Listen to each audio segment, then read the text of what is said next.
They are not unusual, actually quite the opposite. They are as normal as the change of seasons themselves and normally accompany them. They are land or rock or mudslides, and they are very regular in the Pacific Northwest. Hi, I'm Chris May, writer, producer, and host of This Day in Weather History from the Weather Network in Canada. Afterward, investigators determined that definitely a heavy rainfall in the weeks prior to March 22nd helped trigger the slide. This Day in Weather History. On the March 4th episode of this podcast, and that episode was called When Rogers Pass Resembled Pompeii, go look for it, I told a story of a mountainous region in northeastern BC through the Columbia Range that was already prone to mudslides and actually was the reason it took so long and so many lives trying to get the Canadian National Rail line all the way across Canada from the east. And if you missed it, please go back and check that one out wherever you happen to be listening to me right now. The Pompeii part of the title is there for a good reason. Sadly, a grim reason, but go check it out. Right now, let's fast forward to March 22nd of 2014, this day in weather history, when a portion of a hill in Washington state suddenly collapsed, burying a whole neighborhood within a small community. Also, Washington is about 55 miles or 88.5 kilometers northeast of Seattle. Normally out of the spotlight, it was headline news for one of the deadliest mudslides in U.S. history. The collapse happened mid-morning, but there is no way no one did not know to expect this. Prior to this tragic day, there had been weeks of heavy rain. However, what no one could have predicted was that a massive, fast-moving wall of mud and debris would suddenly come crashing down the hillside like a runaway freight train, rolling over and destroying 49 homes and at the same time claiming the lives of 43 souls. The force of the mud rush is not exaggerated either.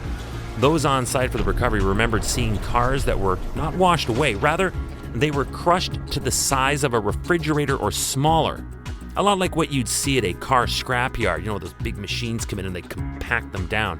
They were compacted under what proved to be up to 80 feet of mud. There were cases where they couldn't even tell what was a car and what was some other debris. It was that intense. Remember that This Day in Weather History can be enjoyed a number of ways.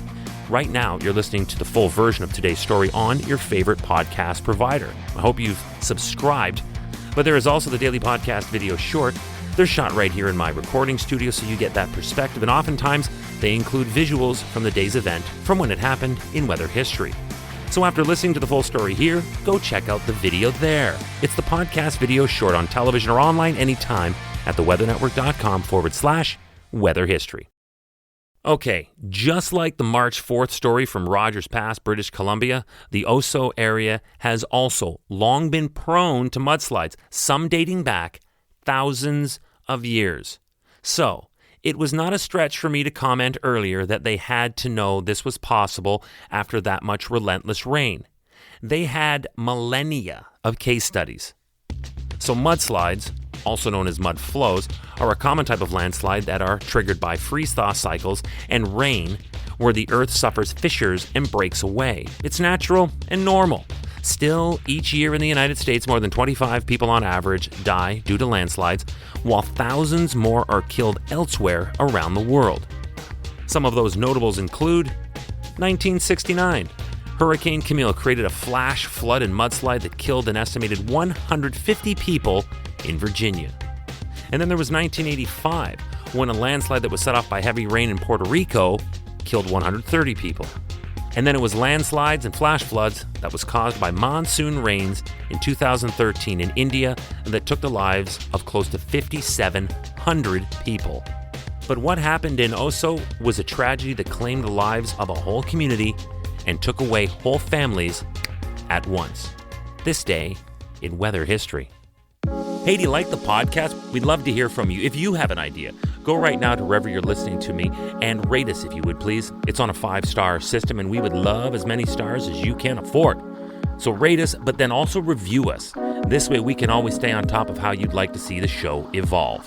Then remember to subscribe to this podcast. Click the subscribe or follow button right there on the very same podcast homepage you're listening on. You'll be immediately reminded that the next day is ready to listen to, and you also have access to every episode in the archives. It dates back to June 1st of 2020, so there is a lot that we got to get caught up on. On this day in weather history. Tomorrow is March 23rd, and I will be telling you a $4 billion story. I know, right? There was a 2-part flooding event in California where 100 weather observation stations recorded their greatest one-day rainfalls in their respective stations' history. It was bigger than I can get into here, so I suggest you be here tomorrow for what happened and why on this day in weather history with me, your host, Chris May.